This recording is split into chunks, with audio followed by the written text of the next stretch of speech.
জীবনে এই প্রথম আমি ব্যাংক থেকে পেমেন্ট তুলতে গেলাম। ব্যাংক থেকে টাকাগুলো তোলার সময় আমার অনুভূতিটা কেমন ছিল এবং এই টাকাগুলো দিয়ে আমি কি কি কিনলাম সেটা আপনাদের সাথে শেয়ার করবো এই ভিডিওতে। যারা যারা আমার পেজে নতুন তারা অবশ্যই পেজটিকে ফলো দিয়ে পাশে থাকবেন। কি কি দরকার হবে সেগুলো আমি সকালবেলায় লিস্ট করে রেখেছিলাম, তো পেমেন্ট তোলার পরপরই আমি কিন্তু সেগুলো কিনে এনেছি।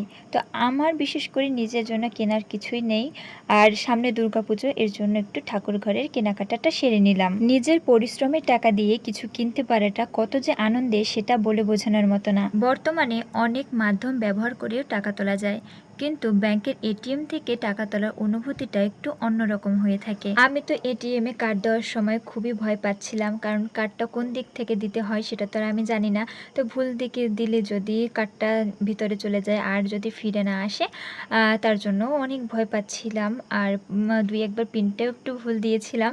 যাই হোক, ভগবানের অশেষ কৃপায় সব কিছু ঠিকঠাক হয়েছে, টাকাটাও পেয়েছি। টাকাটা পাওয়ার পরে ঠাকুর ঘরের জন্য কিনলাম ধূপকাঠি, চন্দন, কর্পূর, অগুরু, বাটি আর ঘি, সাথে রয়েছে গোপালের জামা কাপড় ধোয়ার একটা সাবান।